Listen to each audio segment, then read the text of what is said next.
بسم اللہ الرحمن الرحیم اعوذ باللہ من الشیطان الرجیم بسم اللہ الرحمن الرحیم صلی اللہ علی رسولہ الکریم السلام علیکم ورحمۃ اللہ وبرکاتہ۔ طلاب کرام عزیز کیسے ہیں؟ امید کرتے ہیں آپ خیر و عافیت سے ہوں گے۔ بدایت المعارف جزء رابع کا سبق نمبر 48 شروع کر رہے ہیں،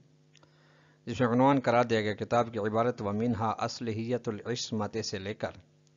ومنہا ما فی متن تجرید الاعتقاد تک۔ طلاب کرام عزیز، آج کے درس میں جو نکات محور گفتگو قرار ہوں گے وہ یہ ہیں۔ نمبر 1،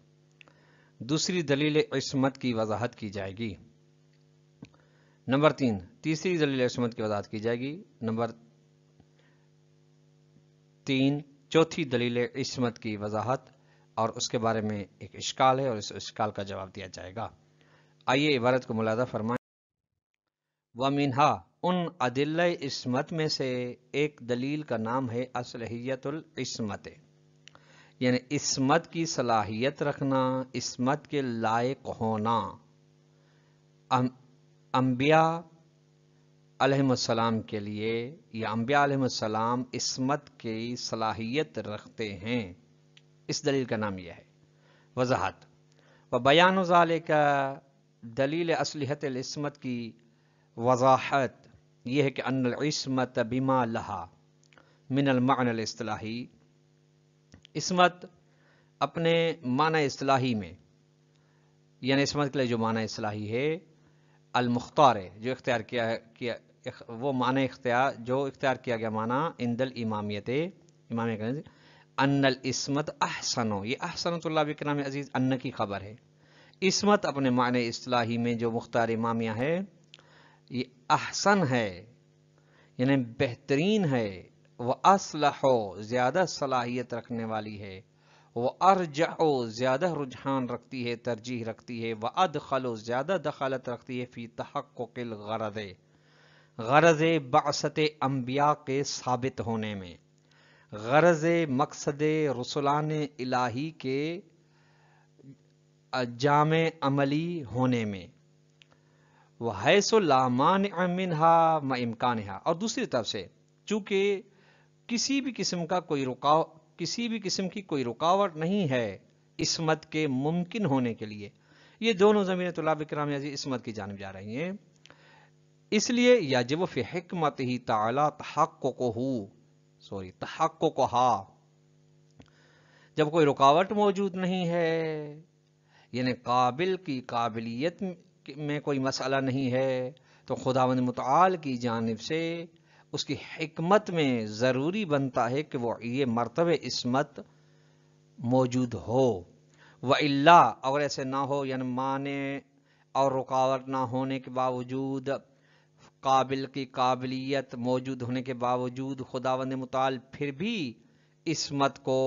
ان کے لیے نہ فرض کرے تو لَقَبُحَ تَرْکُہَا، تو اس عصمت کو ترک کرنا کبھی ہے، جو کہ خداوند متعال ہرگز انجام نہیں دے سکتا۔ کبھی کیوں ہے؟ لأنہ ترجیح المرجوح من دون وجود مانع عن الراجح او استحیل ترکہا، چونکہ یہ مرجوح کو ترجیح دینا ہے، یعنی مفضول کو ترجیح دینا افضل پر، مرجوح کو ترجیح دینا یعنی بدون عصمت والے مرحلے کو ترجیح دینا، جبکہ عصمت کے ہونے کے لیے، امکان کے لیے، وقوع کے لیے کوئی رکاوٹ موجود نہیں ہے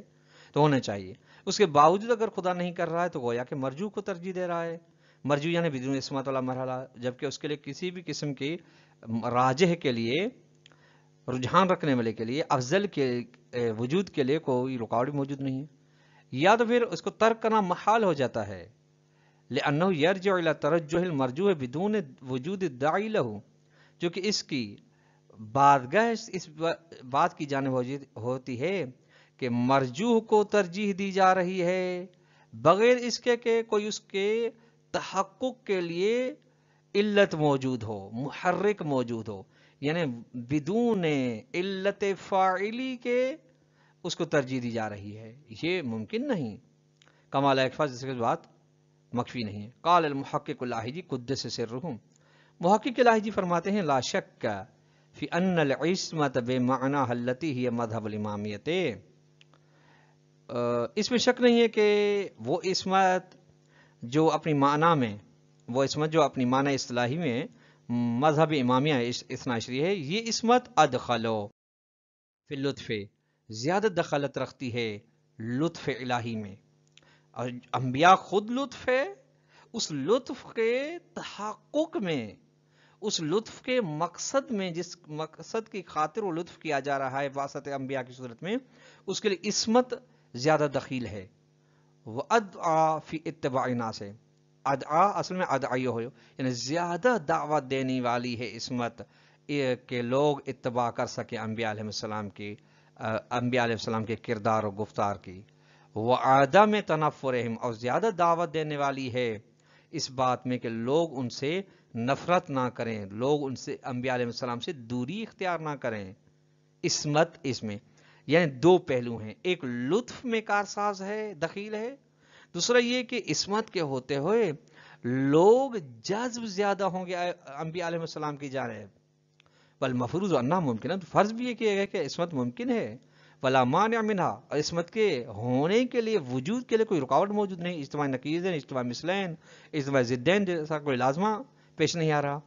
تو نتیجے میں فالحق مذہب الامامیت فی کلا المقامین، حق یہ ہے، شاعر محترم فرماتے ہیں کہ محقق لاہجی نے گوہر مراد میں فرمایا ہے کہ حق یعنی میرا نظریہ یہ ہے کہ نظریہ امامیہ اثنا عشری دونوں مقام میں بہتر ہے، حق ہے، حقیقت کے مطابق ہے۔ وہ دونوں مقام کون سے؟ اعنی وجوب العصمت فی تمام العمر، ایک یہ کہ انبیاء علیہ السلام کے لیے عصمت کا ہونا ضروری ہے تمام عمر میں، یعنی آغاز سے انجام تک، وفی جمیع الامور، ایک یعنی زندگی کے تمام پہلوات میں، تمام اوقات میں، اور تمام کاموں میں، وہ کام میں من افعال ہے، چاہے ان کے افعال ہوں، شخصی ہوں یا اجتماعی ہوں،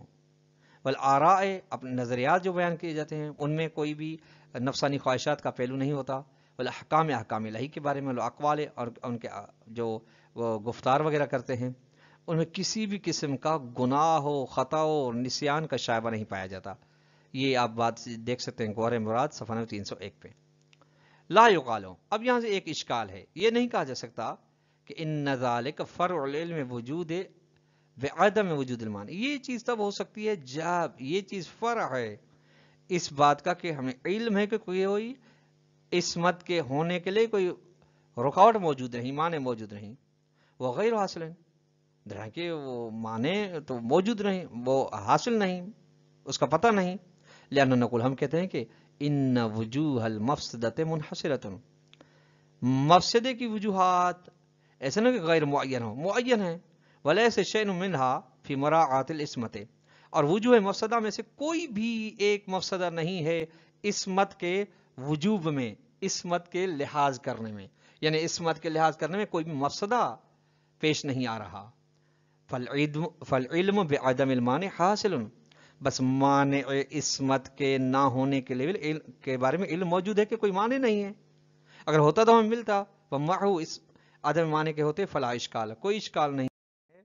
فی وجود بالعصمت، کہ انبیاء علیہ السلام کے لیے عصمت کا ہونا ضروری ہے، لأنہ اصلہ، لأنہا اصلہ، چونکہ اس کا معنی یوں بھی کہ آپ کر سکتے ہیں کہ عصمت زیادہ صلاحیت رکھتی ہے انبیاء علیہ السلام کے لیے، یا انبیاء علیہ السلام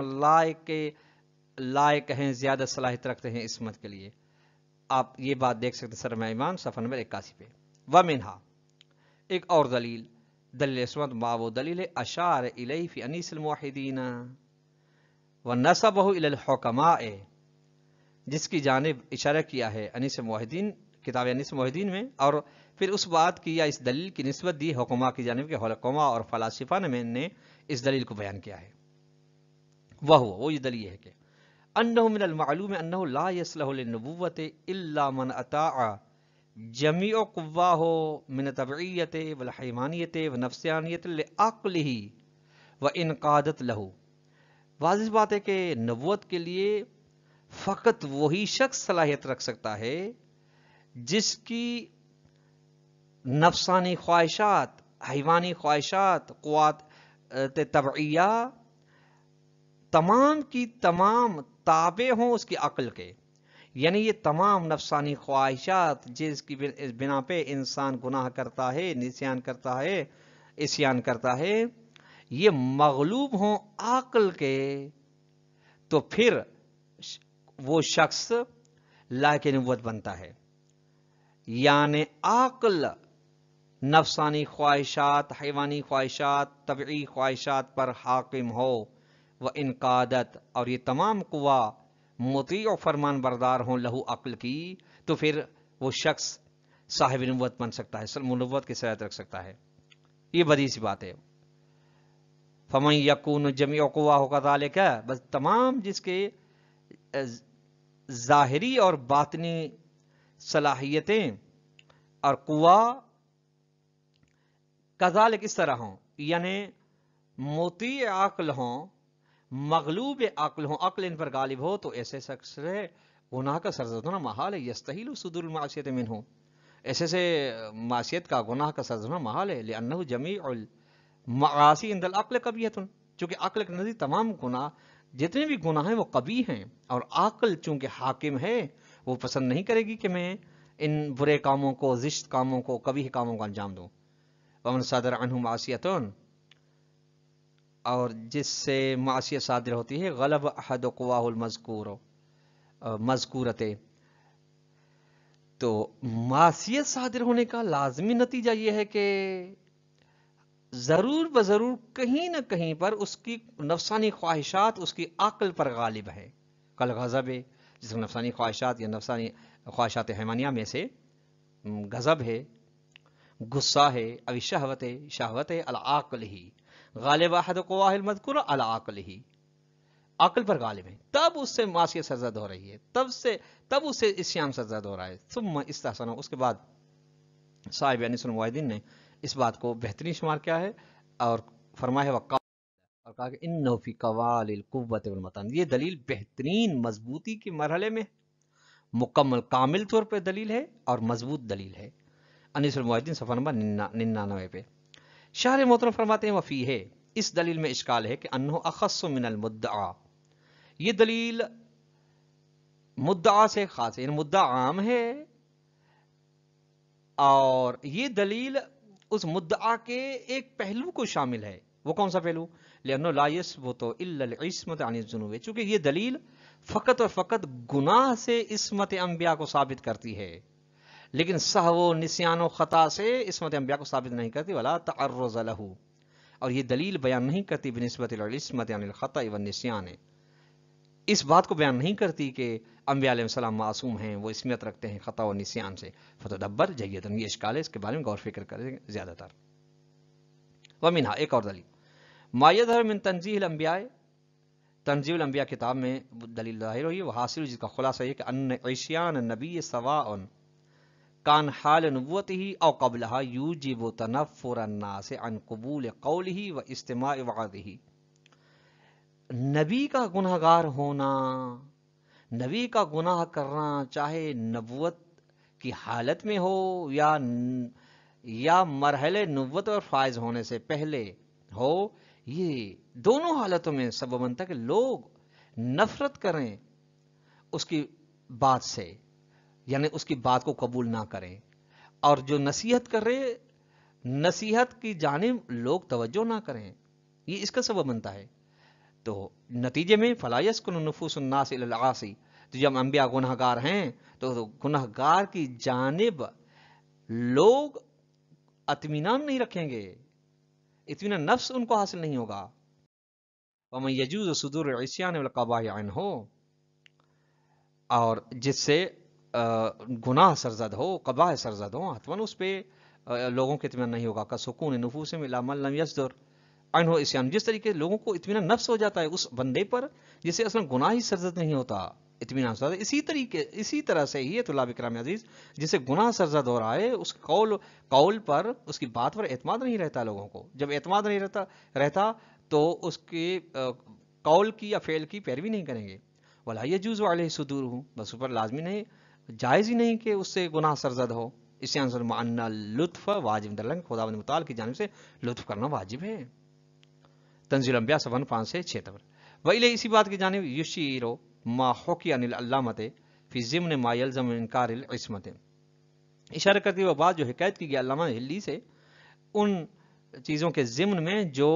لازمہ ہے انکار عصمت کا، یعنی انکار عصمت کا جو لازمہ ہے لوازمات کے ذریعے سے جو استعمال کیا گیا وہ یہ ہے، ومنہا ان لوازمات میں سے یہ کہ سکوت محلی، عصمت نہ ہونے کا لازمہ یہ ہے کہ سکوت و محلی و مرتبت عند العوام، لوگوں کے نزدیک جن کی جانب خدا متعال نے انبیاء کو بھیجا ہے ان کا مرتبہ گر جائے گا، جب گر جائے گا تو فلا ينقاد الی طاعتہ،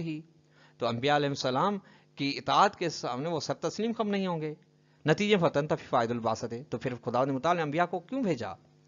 بھیجنے کا مقصد ختم ہو جائے گا۔ دلائل الصدق جلد نمبر 1 صفحہ نمبر 427 پہ یہ بات موجود ہے۔ شارح محترم فرماتے ہیں وفی ہے، اس دلیل میں بھی اشکال ہے۔ اولا پہلا اشکال ہے کہ ان ھذا البرہان لا یثبت عصمت النبی عن المعصیۃ فی الخلوات، پہلا اشکال یہ ہے کہ یہ دو برہان بیان کیا گیا یہ ثابت نہیں کرتا کہ انبیاء معصوم ہیں گناہ سے خلوت میں، یعنی خلوت میں عصمت کو ثابت نہیں کرتا۔ نمبر 2 ولا یثبت، نہ ہی یہ برہان ثابت کرتا ہے عصمت عن السہو والنسیان والخطأ والاشتباہ، کہ نسیان سے محفوظ ہیں، معصوم ہیں خطا و اشتباہ سے۔ اذ الاول مستور، کیوں؟ دلیل ہے کہ پہلا خلوت میں معصوم ہونا، چونکہ خلوت ایک پوشیدگی چیز ہے، مخفی چیز ہے، اس لیے اس کا پتہ نہیں چل سکتا۔ اللہ اللہ یقال، سوائے یہ کہ یعنی اول کے بارے میں اس صورت میں اندازہ لگایا جا سکتا ہے کہ آثار المعاصی فی الخلوات تظہر فی الجلوات، اگر ہم یہ قائل ہو جائیں، اور اکثر بیشتر یہی ہوتا ہے کہ گناہ جس کی جتنی خلوت اچھی یا بری ہوتی ہے اس کے جلوت میں آثار اچھے اور برے ہوتے ہیں، اگر خلوت میں کوئی عصمت کے درجے فاز ہے تو اس کا اثر جلوت میں حتماً ہوگا۔ اسی طرح گناہ کے بارے میں وَمَعْهُ، اس کے ہوتے ہوئے يَحْصُلُ تَنَفُّرُ الْعُمُومِ، عام لوگوں کی نفرت حاصل ہوگی انبیاء علیہ السلام سے۔ وثانی، دوسرا مرحلہ یہ ہے کہ ثانی یعنی خطا عصمت عن السہو والنسیان والخطا والاشتباہ لا یکون کبھی نہیں عندہم، کبھی نہیں ہے،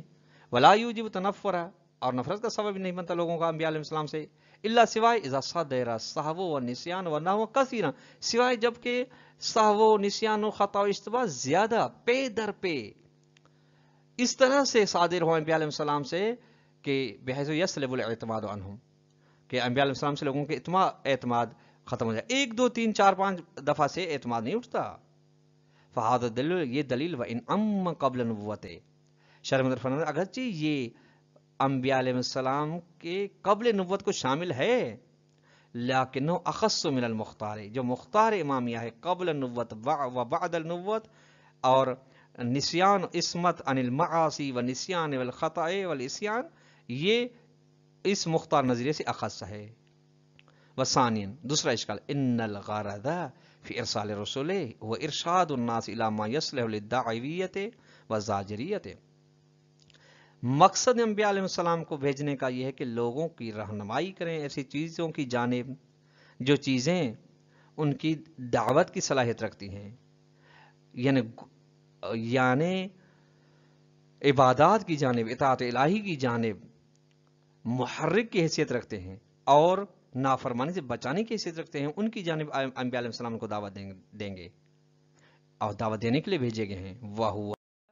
یحصل بمجیء النبی صادق فیما جاء به، اور یہ تب ہو سکتا ہے جب نبی صادق آئے ان چیزوں کے بارے میں جو لے کر آیا وہ، وَإِنْ كَانَ عَاصٍ فِي أَعْمَالِهِ وَأَفْعَالِ الشَّخْصِيَّةِ، اگرچہ وہ نبی اپنے ذاتی افعال و کردار میں گناہگار ہو، لأن المفروض العلم بنبوته وصدقه في الدعوة نبوته میں اظہار المعجزات، چونکہ فرض یہ کیا گیا ہے کہ نبی کی نبوت پر یقین ہے، اس کی صداقت پر یقین ہے کہ وہ اپنے دعوی نبوت میں سچا ہے، اس کے ساتھ کہ اس کی صداقت کے لیے معجزے کا اظہار بھی ہوا ہے۔ فما قیام المعجزات وثبوت عصمت فی تلقی الوحی وبلاغہ بالدلیل العقلی، بس جب معجزہ قائم ہو جاتا ہے صداقت نبی پر، دعوی نبی پر، کہ جو کہ دعوے نبوت ہے، اور عصمت نبی بھی ثابت ہو جاتی ہے وحی کو لینے میں، وحی کے پہنچانے میں دلیل عقلی کے ذریعے سے یہ چیزیں ثابت ہوتی ہیں، تو ان کے ہوتے تسکن النفوس الیہم، اطمینان نفس ہو جاتا ہے، نفس کو سکون ہو جاتا ہے، نفوس انسانی کو اطمینان ہو جاتا ہے انبیاء علیہ السلام کے بارے میں. کما تسکن النفوس نحو ما یرشد الیہ الاطباء الحاذقون، جس طرح سے لوگوں کو اس حکیم کے بارے میں، اس ڈاکٹر کے بارے میں اطمینان نفس حاصل ہو جاتا ہے جو لوگوں کو رہنمائی دیتا ہے اچھے طریقے سے، ماہر حاذق ہیں. وَإِنْ كَانُوا مُرْتَكِبِينَ لِلْمَعَاصِي وَالْفُجُورِ، اگرچہ وہ اطباء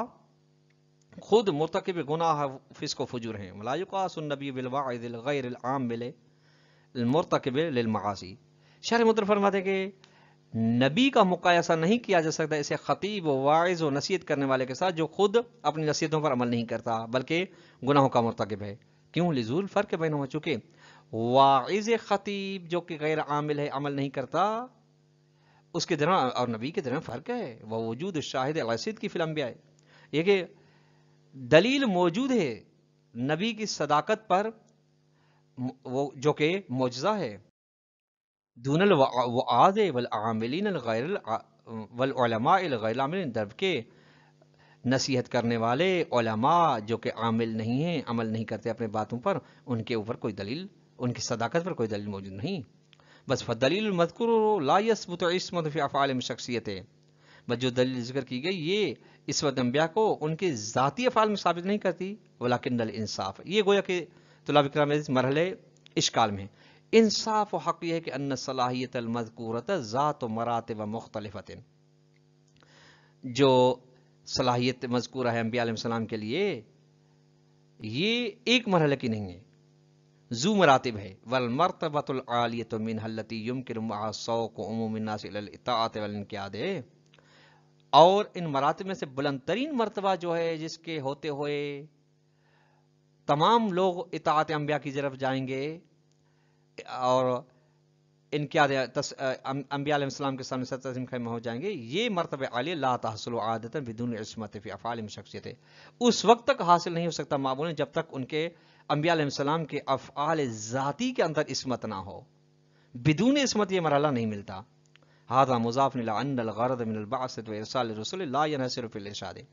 اس کے علاوہ دوسری بات یہ کہ مقصد بعثت انبیاء فقط ارشاد نہیں ہے، رہنمائی نہیں ہے، لما عرفت، چونکہ آپ جان کر آئے ہیں سابقاً گزشتہ دروس میں کہ من ان الغرض امور متعددۃ، غرض بعثت انبیاء ارشاد کے علاوہ متعدد امور ہیں، ان میں سے منہا التزکیۃ و تربیت، ہو لوگوں کی تربیت، التربیت و تزکیۃ و تربیت کرنا، تزکیہ کرنا. ومن المعلوم ہے بدیہی سی بات ہے کہ انہا لا تحصل بدون کون الانبیاء، اور یہ تزکیہ و تربیت تب حاصل ہو سکتا ہے، حاصل نہیں ہو سکتا اس کے بغیر کہ بدون کون الانبیاء والمرسلین اسوۃ فی الفضیلۃ والطاعۃ، یعنی اس وقت حاصل نہیں ہو سکتا جب تک وہ انبیاء کرام رسولان الہی فضیلت و اطاعت میں ہمارے لیے عام لوگوں کے لیے نمونے عمل نہ ہوں. اور نمونے عمل تب بن سکتے ہیں جب ان کے ذاتی افعال کے اندر خطا و سہو و نسیان و عصیان نہ ہو، کمال یکفا، جس کی بات واضح ہے. بس نتیجہ فالانبیاء معصومون ولو فی افعالہم الشخصیۃ، انبیاء علیہ السلام معصوم ہیں اگرچہ اپنے ذاتی افعال میں، سواء کانت قبل البعثۃ و بعدها، چاہے افعال بعثت نبوت سے پہلے ہوں یا بعد میں ہوں. والا اگر ایسے نہیں ہوگا تو فلا یحصل مقتضی الانقیاد العام والتربیت والتزکیۃ العموم، تو جس مقصد کے لیے انبیاء کو بھیجا گیا وہ حاصل نہیں ہوگا، بس حاصل نہیں ہوگا. اطاعت عمومی کا لازمہ، نہ ہی تربیت ہو سکے گی عام لوگوں کی، نہ ہی تزکیہ ہوگا عموم افراد کا. طلاب کرام عزیز، آئیے آج کا درس اپنے اختتام کو آئیے سوال آپ کو دیتے ہیں. سوال نمبر یہ بنے گا کہ اصلیحت العصمت والی دلیل کون سی ہے، اس کو اختصار کے ساتھ آپ بیان کریں. دوسرا سوال یہ ہے کہ انیس الموحدین کتاب میں جو دلیل بیان کی گئی ہے وجوب عصمت انبیاء کے بارے میں، اس کو اختصار کے ساتھ بیان کریں. نمبر 3 تنزیہ الانبیاء کتاب میں جو دلیل ہے دلیل عصمت، اس کو بھی اختصار کے ساتھ بیان کریں. والسلام علیکم ورحمۃ اللہ وبرکاتہ.